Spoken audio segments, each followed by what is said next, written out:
हम मैथिली भक्ति सब गोटे के प्रणाम करै छी। आई हम एकटा बहुत सुंदर बरसाइत के गीत सुनाब रहल छी। आशा अछि बरसाइत के गीत अहाँ सब आदमी के नीक लागत। सुनू ई बरसाइत के गीत आ हमर वीडियो के लाइक, चैनल के सब्सक्राइब सब आदमी कऽ देबै। जय मैथिली, जय भक्ति।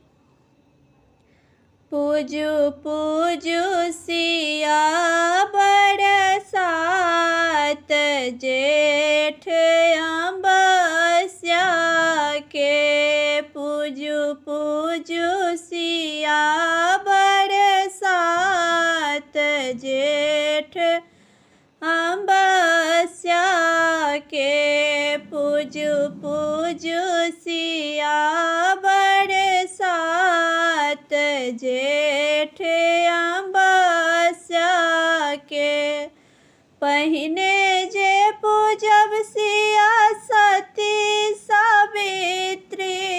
पहिने जे पूजब सिया सती सावित्री।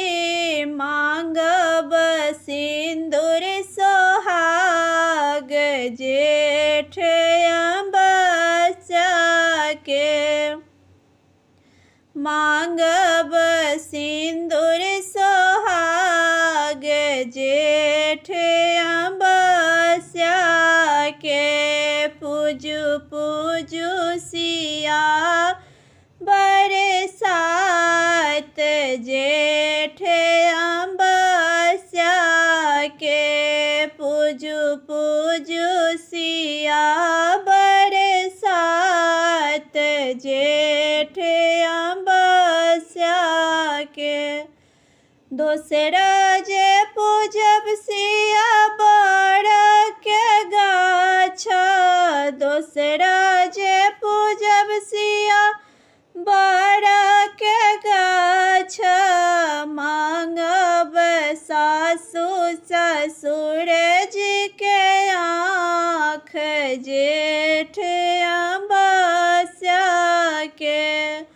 मांगब सासु ससुर जी के आँख जेठ अमावस्या के। पूजू पूजू सिया बरसात जेठ अमावस्या के। पूजू पूजू सिया बरसात जेठ अमावस्या के। तेसरे में पूजब सिया नाग नगिनिया। तेसरे में पूजब सिया नाग नगिनिया। मांगब पूरा परिवार जेठ अमावस्या के। मांगब पूरा परिवार जेठ अमावस्या के। पूजू पूजू सिया बरसात जेठ अमावस्या के। पूजू पूजू सिया बरसात जेठ अमावस्या के। चारिम में पूजब सिया गौरी शंकर। चारिम में पूजब सिया गौरी शंकर। मांगब जुगे अहि बात जेठ अमावस्या के। मांगब जुगे अहि बात जेठ अमावस्या के।